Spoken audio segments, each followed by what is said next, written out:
بسم اللہ الرحمن الرحیم۔ تمام مسلمان بھائیوں اور بہنوں کی خدمت میں السلام علیکم ورحمۃ اللہ وبرکاتہ۔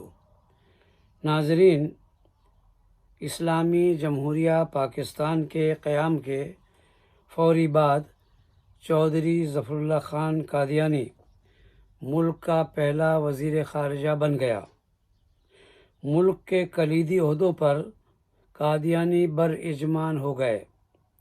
دریائے چناب کے کنارے چنیوٹ شہر کے بالمقابل 1034 ایکڑ زمین چند ٹکوں کے عوض لیز پر قادیانی جماعت نے حاصل کر کے ربوہ کے نام پر خالصتاً قادیانی بستی بسائی، جو ریاست کے اندر ریاست کا منظر پیش کر رہی تھی۔ جن شہروں اور علاقوں میں کلیدی عہدوں پر قادیانی افسر تعینات تھے، وہ اپنے اپنے زیر کنٹرول علاقوں میں قادیانیت کی تبلیغ میں سرگرم حصہ لے رہے تھے۔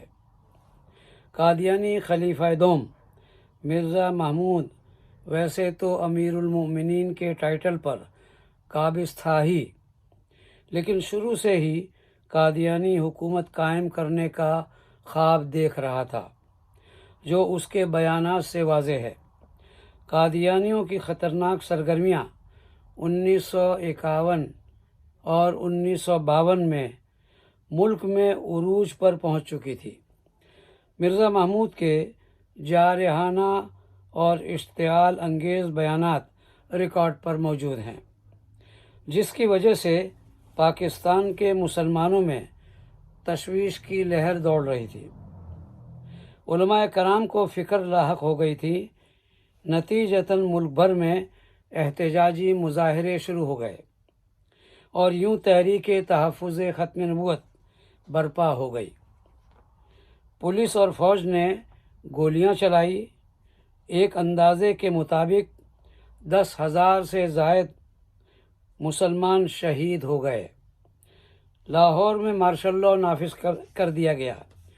علماء کرام اور دینی تنظیموں کے رہنماؤں کو گرفتار کر لیا گیا۔ تحریک تو دب گئی۔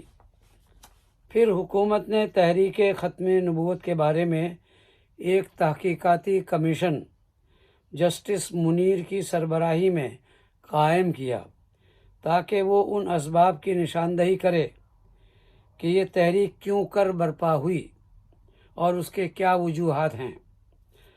یہ میرے ہاتھ میں ایک کتاب ہے، دراصل یہ ایک رپورٹ ہے، رپورٹ تحقیقاتی عدالت فسادات پنجاب۔ اچھی طرح دیکھ لیجئے، یہ بڑی پرانی کتاب ہے۔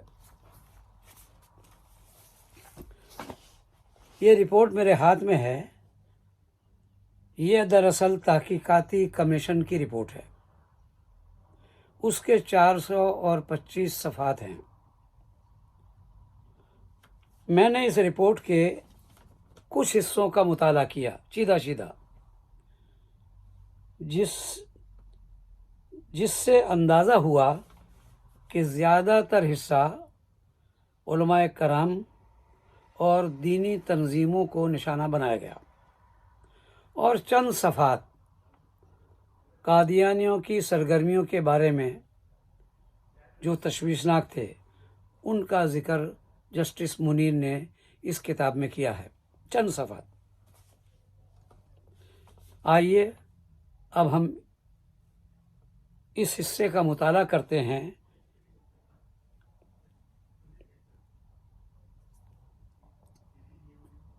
سب سے پہلے میں یہ بات بتا دوں کہ 1952 میں قادیانی جماعت کراچی والوں نے ایک جلسے کا اعلان کیا اور کہا کہ 17 اور 18 مئی 1952 میں کراچی کے جہانگیر پارک میں ایک جلسہ منعقد ہوگا، قادیانی جماعت کے زیر اہتمام۔ اس جلسے سے خطاب کریں گے چودھری ظفر اللہ خان قادیانی۔ یہ قادیانی میرے ووٹ ہے، اعلان میں نہیں ہے۔ اس اعلان پر وزیر اعظم خواجہ ناظم الدین نے اپنی ناپسندیدگی کا اظہار کیا کہ چودھری ظفر اللہ خان قادیانی، یہ قادیانی میرے ورڈ ہے، چودھری ظفر اللہ قادیانی ایک فرقہ وار جلسہ عام میں شرکت کا ارادہ کرتے ہیں۔ اس کے جواب میں چودھری ظفر اللہ خان نے جواب دیا کہ میں قادیانی جماعت سے وعدہ کر چکا ہوں، یعنی جلسے میں شرکت اور بیان کا وعدہ کر چکا ہوں۔ اگر چند روز پہلے مجھے مشورہ دیا جاتا تو میں جلسے میں شریک نہ ہوتا، لیکن وعدہ کر لینے کے بعد اس جلسے میں تقریر کرنا اپنا فرض سمجھتا ہوں، اور اگر اس کے باوجود بھی وزیر اعظم اس بات پر مصر ہیں کہ مجھے جلسے میں شامل نہ ہونا چاہیے تو اپنے عہدے سے مستعفی ہونے کو تیار ہوں۔ دیکھ لیجئے کیسا کوڑا جواب۔ چودھری ظفر اللہ خان قادیانی نے اس جلسے میں اسلام زندہ مذہب ہے اس عنوان سے تقریر کی۔ تقریر کے آخر میں اس نے کہا کہ احمدیت ایک ایسا پودا ہے، ذرا غور کرنا الفاظ پر، احمدیت ایک ایسا پودا ہے جو اللہ تعالیٰ نے خود لگایا ہے۔ کتنا بڑا جھوٹ! اب وہ جڑ پکڑ گیا ہے۔ اگر یہ پودا اکھیڑ دیا گیا تو اسلام ایک زندہ مذہب کی حیثیت سے باقی نہ رہے گا، بلکہ ایک سوکھے ہوئے درخت کی مانند ہو جائے گا، اور دوسرے مذاہب پر اپنی برتری کے ثبوت مہیا نہ کر سکے گا۔ استغفر اللہ، نعوذ باللہ من ذالک۔ یعنی اگر مرزا غلام احمد کو نبی اور رسول مانو تو رسول اللہ صلی اللہ علیہ وسلم کا دین زندہ مذہب ہے، ورنہ نہ مانو تو مردہ مذہب ہوگا۔ خیر، منیر انکوائری رپورٹ کے مطابق قادیانیوں کے اس جلسے نے کراچی میں فسادات پھوٹ پڑنے کا موقع دیا۔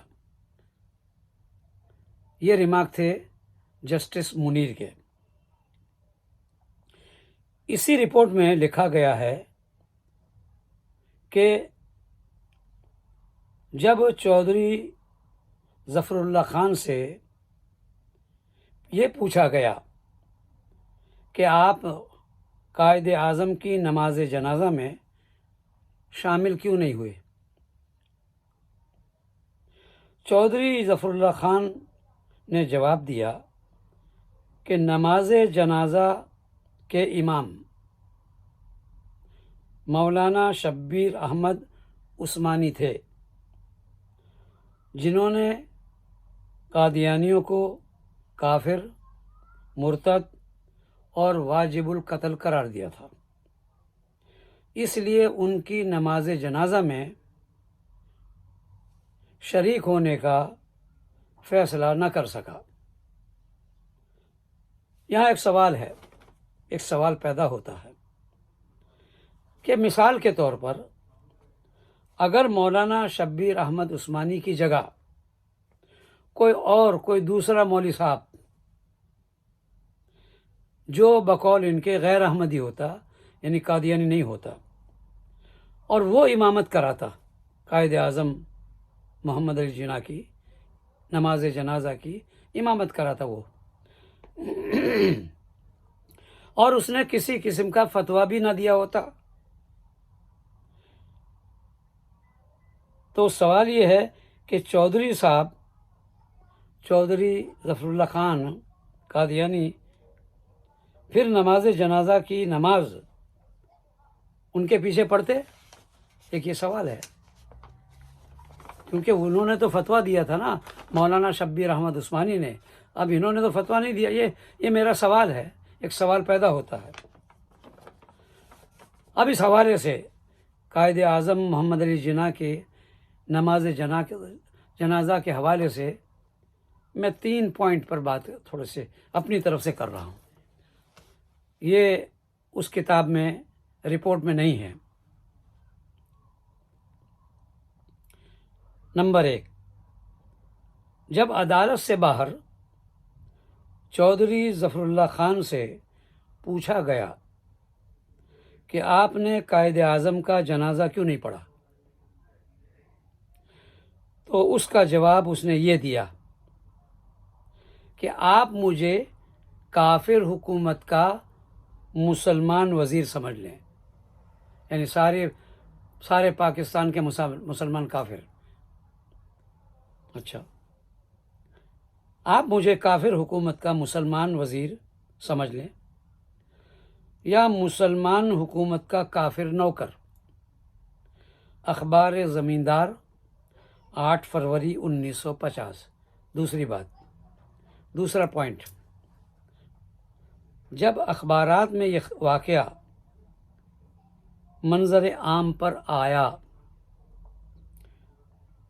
قادیانی جماعت کی طرف سے اس کا یہ جواب دیا گیا۔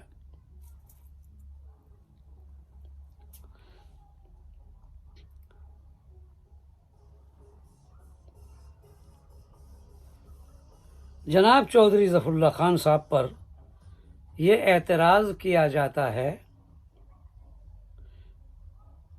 کہ آپ نے قائد اعظم محمد علی جناح کا جنازہ نہیں پڑھا، تو تمام دنیا جانتی ہے کہ قائد اعظم احمدی نہیں تھے، قائد اعظم احمدی نہیں تھے۔ گویا مرزا قادیانی پر ان کا ایمان نہ تھا اور احمدی نہ تھے، اس کا مطلب یہ ہے کہ کافر تھے۔ سیدھی بات کرو نا۔ قادیانیوں کی کتابوں میں لکھا ہے کہ مسلمان کافر ہے، میں اس کی تفصیلات میں نہیں جاتا۔ گویا مرزا قادیانی پر محمد علی جناح صاحب مرحوم کا ایمان نہ تھا، یہ میرے الفاظ ہیں۔ لہٰذا جماعت احمدیہ کے کسی فرد کا جنازہ نہ پڑھنا کوئی قابل اعتراض بات نہیں۔ ٹریکٹ 22 بعنوان احراری علماء کی راست گوئی کا نمونہ۔ اب 3 نمبر، قادیانی اخبار الفضل کا جواب۔ یہ تینوں پوائنٹ میری طرف سے ہے، چونکہ چودھری ظفر اللہ خان قادیانی کا مسئلہ چل رہا ہے تو میں نے 3 کا اضافہ کر دیا۔ کیا یہ حقیقت نہیں کہ ابو طالب بھی قائد اعظم کی طرح مسلمانوں کے بڑے محسن تھے؟ کیا مطلب ہے کہ ابو طالب وہ مسلمان نہیں تھے، کافر تھے؟ تو بالکل اس طرح محمد علی جناح صاحب محسن تھے، مسلمانوں کے کافر تھے۔ یہ میں اپنی طرف سے کہہ رہا ہوں۔ پھر ایک بار دہراتا ہوں، قادیانی اخبار الفضل کا جواب۔ کیا یہ حقیقت نہیں کہ ابو طالب بھی قائد اعظم کی طرح مسلمانوں کے بڑے محسن تھے، مگر نہ مسلمانوں نے آپ کا جنازہ پڑھا اور نہ رسول خدا نے؟ الفضل 28 اکتوبر 1952۔ گویا قادیانیوں کے نزدیک جو مقام ابو طالب کا تھا وہی مقام قائد اعظم کا ہوا، یعنی وہ بھی کافر تھے ابو طالب بھی کافر تھا۔ جب جہانگیر پاک کراچی میں چودھری ظفر اللہ خان قادیانی کی تقریر ہو چکی تو علماء کرام نے اپنے رد عمل میں ایک جلسہ منعقد کیا۔ آئندہ کا لائحہ عمل طے کیا۔ اس اجلاس میں حکومت وقت سے 3 مطالبات پیش کیے گئے۔ قادیانیوں کو ایک غیر مسلم اقلیت قرار دیا جائے، پہلا مطالبہ۔ نمبر 2، چودھری ظفر اللہ خان قادیانی کو وزیر خارجہ کے عہدے سے الگ کیا جائے۔ نمبر 2۔ نمبر 3، تمام قادیانیوں کو کلیدی عہدوں سے الگ کیا جائے۔ یہ 3 مطالبات پیش کیے گئے۔ اب میں ریمارکس کچھ اپنے الفاظ میں، کچھ اس کے الفاظ میں، جسٹس منیر کے الفاظ میں بیان کروں گا۔ جسٹس منیر کہتا ہے اس رپورٹ میں کہ یہ مطالبات، جو ابھی مطالبات 3 میں نے آپ کو سنائے ہیں، یہ مطالبات اس لیے وجود میں آئے تھے کہ قادیانیوں کے بعض عقائد، ان کی سرگرمیاں مخصوص انداز کی تھیں، یعنی مسلمانوں سے الگ تھی ان کی سرگرمی وغیرہ۔ وہ دوسرے مسلمانوں سے علیحدہ ہونے پر زور دیتے تھے۔ اس میں کوئی شک نہیں کہ یہ مطالبات، اچھی طرح سننا، یہ مطالبات احمدیوں کے عقائد اور ان کی سرگرمیوں ہی کی وجہ سے پیدا ہوئے، جو ان کی سرگرمیاں چل رہی تھی، تبلیغی سرگرمیاں، اشتعال انگیز بیانات، اسی وجہ سے یہ مطالبات اس کی وجہ سے پیدا ہوئے۔ اب ایک اور نقطہ، تقسیم سے پیشتر، یعنی انڈیا اور پاکستان کی تقسیم سے پہلے متحدہ ہندوستان کی بات ہو رہی ہے کہ وہ جس طرح قادیانی جماعت کسی روک ٹوک کے بغیر اپنے پروپیگنڈے، اپنی تبلیغی سرگرمیوں میں مصروف تھے، یعنی قیام پاکستان سے پہلے جس طرح وہ اپنے پروپیگنڈے میں مصروف تھے، قیام پاکستان کے بعد، لیکن قیام پاکستان کے بعد اگر وہ اپنی سرگرمیاں جاری رکھ سکیں گے اور ان کے خلاف کوئی برہمی پیدا نہ ہوگی، تو وہ گویا اپنے آپ کو دھوکہ دے رہے تھے۔ یہ ریمارکس ہے جسٹس منیر کے۔ قیام پاکستان کے بعد بھی قادیانیوں نے اپنی سرگرمیاں اور ان کی جارحانہ نشر و اشاعت، اس میں کوئی تغیر پیدا نہیں ہوا، وہی پرانا طرز عمل، جس طرح وہ متحدہ ہندوستان میں اپنی تبلیغی سرگرمیاں جاری رکھے ہوئے تھے، وہی اسی طرح چلا رہے تھے۔ حالانکہ پاکستان بن گیا اسلام کے نام پر، اور 99.99 مسلمان تھے، اور چند قادیانی، تھوڑے سے قادیانی، اور تم تبلیغ کر رہے ہو مسلمانوں کو، تو پھر برہمی پیدا نہیں ہوگی، کوئی اشتعال پیدا نہیں ہوگا۔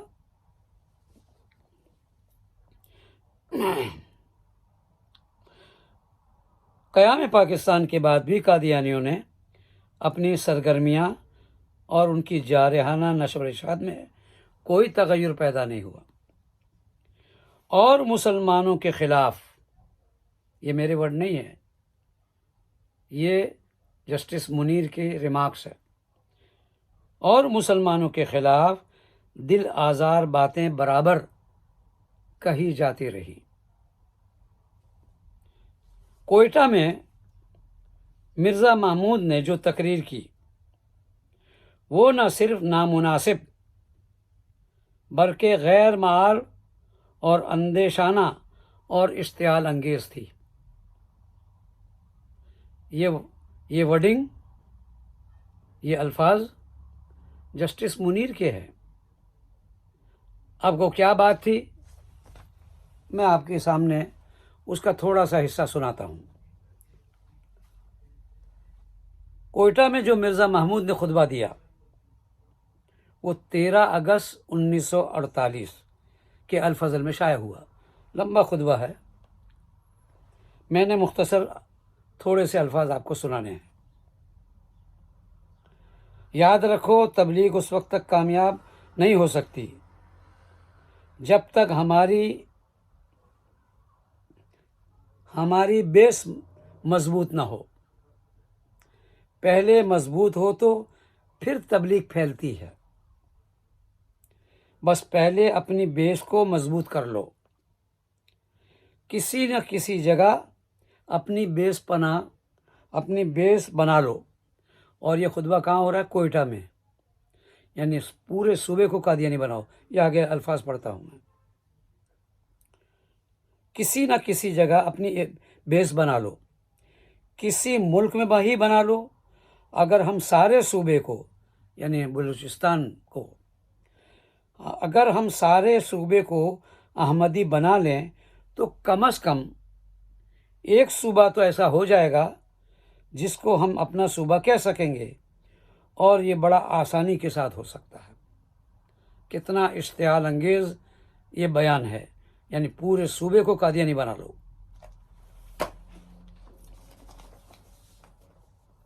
تو اسی کوئٹے والے خطبے کو جسٹس منیر کہہ رہا ہے کہ مرزا محمود نے جو تقریر کی وہ نہ صرف نامناسب بلکہ غیر معال اندیشانہ اور اشتعال انگیز تھی۔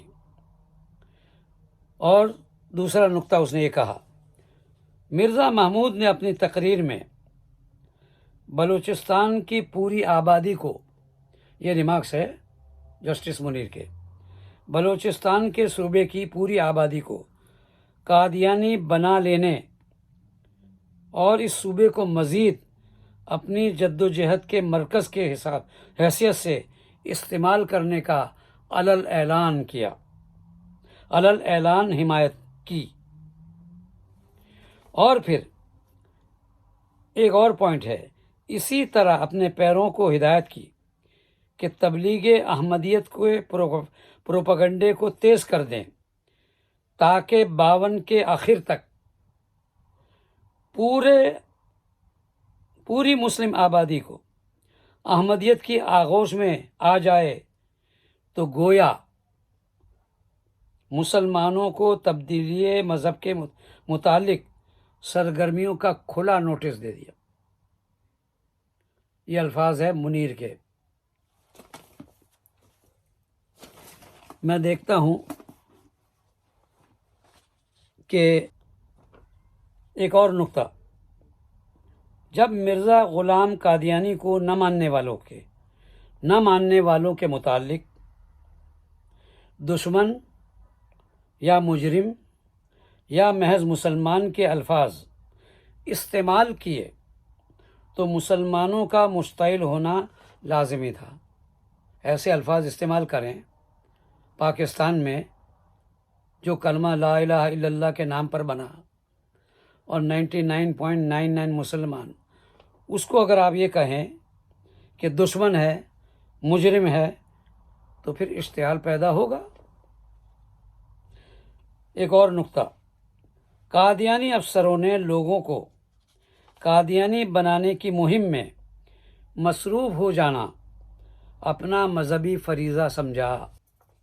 مرزا قادیانی نے دوسرے انبیاء کرام کے مقابلے میں، انبیاء کرام علیہ السلام کے مقابلے میں، جن میں ہمارے رسول پاک صلی اللہ علیہ وسلم بھی شامل ہے، اپنا ذکر یعنی مرزا کا ذکر مبالغہ آمیز انداز میں کیا۔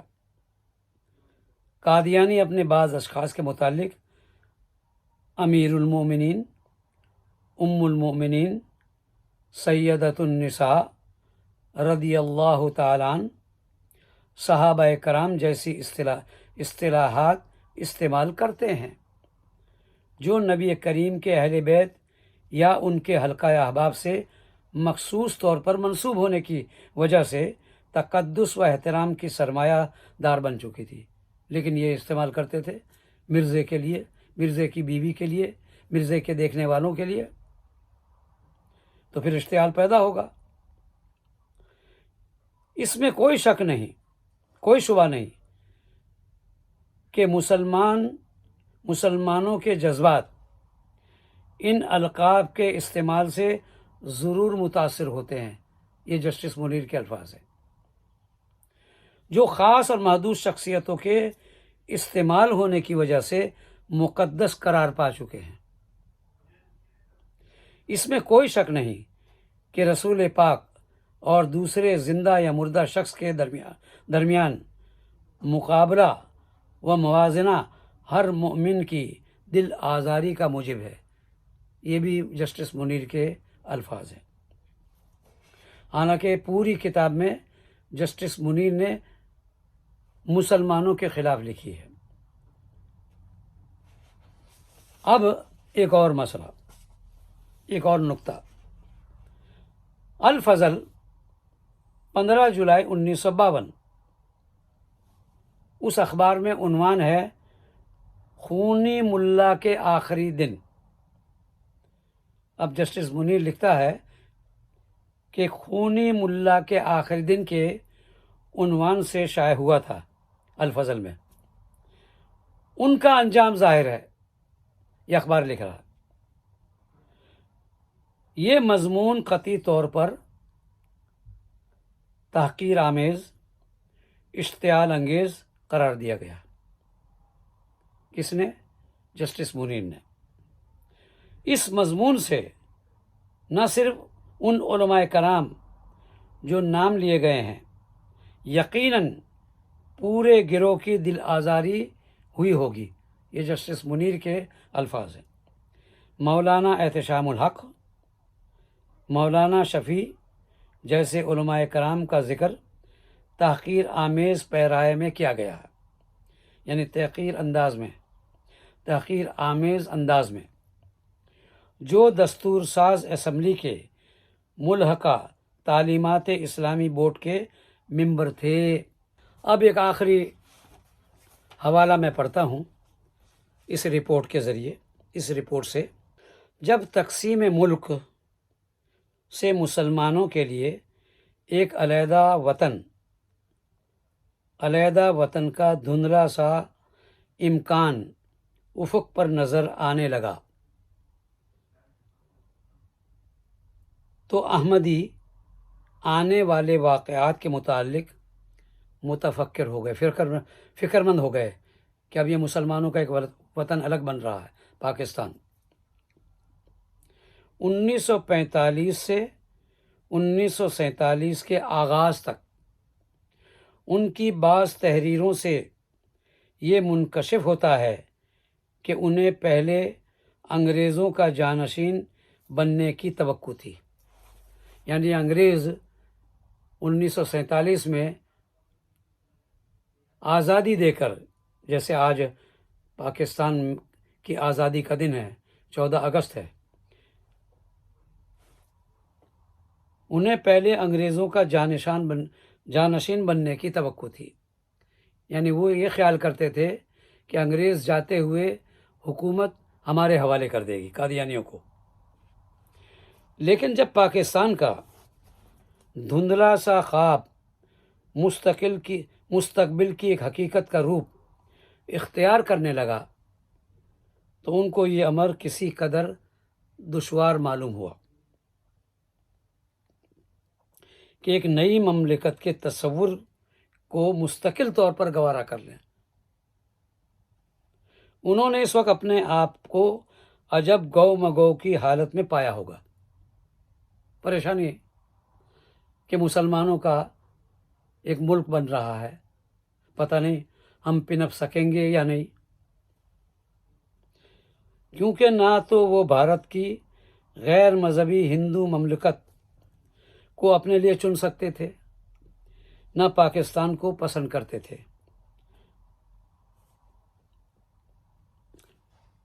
ان کی بعض تحریروں سے ظاہر ہوتا ہے، یہ سننے کے لائق ہے، کہ وہ تقسیم کے مخالف تھے، پاکستان کی تقسیم کو پسند نہیں تھی، اور کہتے تھے، یہ الفاظ میں بائی نہیں وہی پڑھ رہا ہوں، اور کہتے تھے کہ اگر ملک تقسیم بھی ہو گیا تو وہ اسے دوبارہ متحد کرنے کی کوشش کریں گے۔ اس کی وجہ واضح طور پر یہ تھی کہ احمدیت کے مرکز قادیان کا مستقبل بالکل غیر یقینی نظر آ رہا تھا، جس کے متعلق مرزا صاحب بہت سی پیشین گوئیاں کر چکے تھے۔ اب بھائی اسد عمر صاحب جو ہمارے وزیر ہیں، اور فواد چودھری صاحب، انہوں نے قادیانیوں سے یہاں یا امریکہ یاد نہیں ہے مجھے، بڑی خفیہ ملاقاتیں کی ہیں، اور یہ کہتے تھے فواد چودھری صاحب کہ کیا ان کو دریا میں پھینک دیں؟ نہ بابا نہ، دریا میں پھینکنے کا ہم نہیں کہہ رہے، ہم تو یہ بتا رہے ہیں کہ کیا یہ پاکستان کے وفادار ہیں، یہ میرا سوال ہے۔ پھر ان کے بارے میں آپ یہ الفاظ کیوں کہتے ہیں؟ اسد عمر صاحب بھی اپنے الفاظ پر غور کریں کہ انہوں نے کیا بیانات دیے قادیانیوں کے حق میں۔ بہرحال یہ مختصر سی بات میں آپ کی خدمت میں، ناظرین کی خدمت میں پیش کر رہا ہوں کہ آپ بغور جائزہ لیں، قادیانیت پر اعتبار نہ کریں، وہ پاکستان کے وفادار نہیں ہیں۔ میں نے تو صرف آپ کو جو مسلمانوں کے اور علماء کے خلاف تھا، کون؟ جسٹس منیر، اس کے حوالے سے میں نے باتیں کی ہے، یہ باتیں میری نہیں ہیں، یہ جسٹس منیر کی ہے، اور جو حوالے میں نے پڑھے ہیں ابھی آپ کے سامنے پوائنٹ، اس کو انشاءاللہ PDF کی شکل میں جو ہوں اس کو لگا دوں گا، واٹس ایپ میں بھی لگاؤں گا، فیس بک میں بھی لگاؤں گا، اور یوٹیوب پر بھی لگاؤں گا انشاءاللہ العزیز۔ اللہ تعالی ہمارے ملک پاکستان کی اور مسلمانوں کی حفاظت فرمائے۔ وآخر دعوانا ان الحمد للہ رب العالمین۔